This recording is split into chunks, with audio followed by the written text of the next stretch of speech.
गोविंद चरण में परमात्मा चरण में लगेवाई केवल परमब्रह्म दर्शन परमात्मा चिंतन परमागति को लाभ करने केवल परमब्रह्म नाम ब्रह्म की हृदय स्कंदन में धारण करने सहित परमब्रह्म दर्शन प्राप्ति करते आ महाप्रभु चिंतन में परमात्मा ये दर्शन सुंदर भाव में नैवेद्य प्रभु अर्पित समर्पित होती। हे मणिमा आपण होती जगतर अधीश्वर अखिलांड कोटि कोटि ब्रह्मांडर नायक होती। आपण समस्त द्रव्य तो आपण सृष्टि करिसेंती। सुंदर कथा महाप्रभु कारण महाप्रभु समस्त द्रव्य को सृष्टि करती तरु ठारू कीट पर्यंत लता कुंजर लता ठारू आरंभ कर फल पुष्प पर्यंत सब महाप्रभु ही सृष्टि करिथान। आ से महाप्रभु पाखे समर्पित होती केवल श्रद्धा विश्वास भक्ति भक्तिर केन्द्र बिंदु होती जगन्नाथ महाप्रभु। से महाप्रभु पाखे समस्त सेवा कार्य करिथान।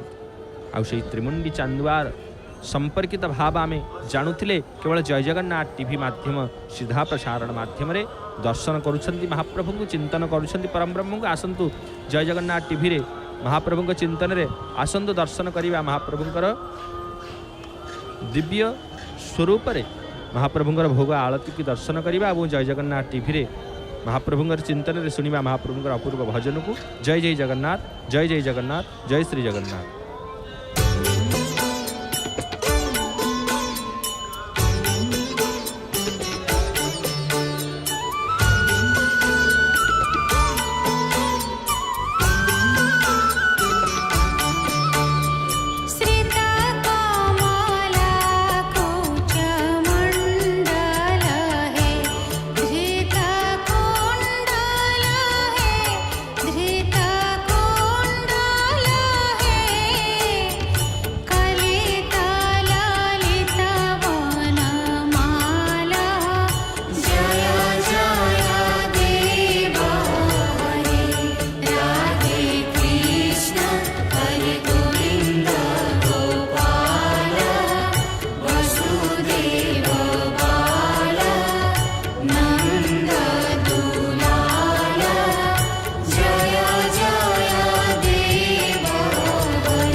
यदि